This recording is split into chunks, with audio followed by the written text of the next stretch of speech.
తులారాశి వారికి ఈ వారం మధ్యస్థ ఫలితాలు గోచరిస్తున్నాయి. వ్యాపారపరంగా చక్కగా ఉంటుంది. ఉద్యోగంలో చిన్న చిన్న ఇబ్బందులు ఉండే అవకాశం గోచరిస్తుంది. రాష్ట్రాధిపతి అష్టమాధిపతి అయిన శుక్రుడు జన్మరాశిలో ఉన్నారు. జన్మరాశిలో శుక్రుడు మంచిదే. అయితే రవితో అస్తంగతమయ్యాడు. ఆరోగ్యరీత్యా కొన్ని ఇబ్బందులు ఉండే అవకాశం గోచరిస్తుంది. తృతీయ షష్టమాధిపతి అయిన గురువు దశమంలో బాగున్నారు. చక్కగా బలంగా ఉన్నారు. వృత్తిలో ఉన్నారు. వ్యాపారపరంగా బాగుంటుంది. ఉద్యోగపరంగా బాగుంటుంది. మనం తీసుకునే నిర్ణయాలను బట్టి ఏదైనా ఉంటుంది. స్థిరమైన నిర్ణయాలు తీసుకుంటే చక్కగా ఉంటుంది. లేదు అంటే హడావుడిగా తీసుకునే నిర్ణయాలు ఇబ్బంది పడతాయి. లాభాధిపతి అయిన రవి కూడా జన్మరాశిలో ఉన్నారు. రవి నీచబడి ఉన్నారు.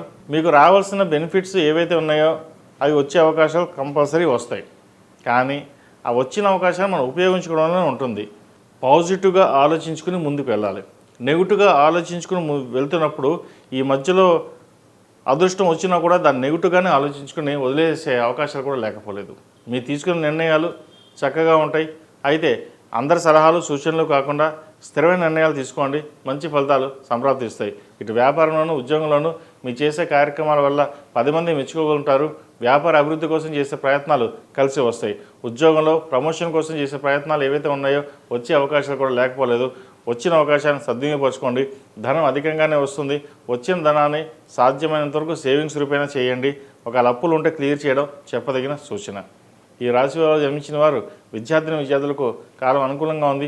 విదేశీ సంబంధించిన విషయ వ్యవహారాలు నత్తనడుగ్గా నడుస్తాయి. వచ్చిన అవకాశాన్ని సద్వినియోగపరచుకోవాలి.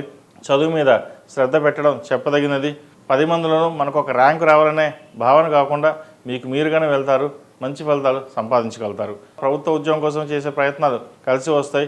విదేశీ సంబంధించిన ప్రయత్నాలు కూడా కొంతవరకు సానుకూల పడతాయి కూడా.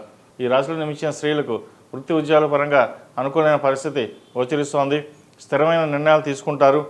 ఏదైనా లాస్ వచ్చినా నష్టం ఏదైనా ప్రాఫిట్ వచ్చినా అది నాదే బాధ్యత, ఇది ఎవరికి సంబంధం లేదు, నేనుగానే చూసుకుంటానే భావంతో ముందుకెళ్తారు. అలాగే వ్యవహారాన్ని కూడా నడిపిస్తారు. 10 మందిలో పేరు తెచ్చుకుంటారు. అదేవిధంగా ఉద్యోగంలో స్థిరమైన నిర్ణయాల కోసం చేసే ప్రయత్నాలు కలిసి వస్తాయి. అయితే మీకు ఉద్యోగంలో ఎంత పేరు ఉందో అదేవిధంగా నరదిష్టి కూడా అంతే ఉంటుంది. మీరు బాగా సంపాదిస్తున్నారని, బాగా పేరు ప్రఖ్యాతలు తెచ్చుకుంటున్నారనే భావన కూడా ఉంటుంది. మీ పని మీరు చేసుకునేది దైవానుగ్రహం వల్ల అన్నీ మంచిగా జరుగుతాయి. ఒక కాలభైరవ రూపం మెడలో వేసుకోండి, లేదా ఇంద్రాణి రూపం మెడలో వేసుకోండి. మంచి ఫలితాలు సంప్రాప్తిస్తాయి. ఈ రాశిలో జన్మించిన వారు ప్రతిరోజు ప్రతినిత్యం ఓం నమస్తే ఒత్తుతో దీపారాధన చేయడం, దక్షిణామూర్తి స్తోత్రాన్ని పఠించడం చెప్పదగినది.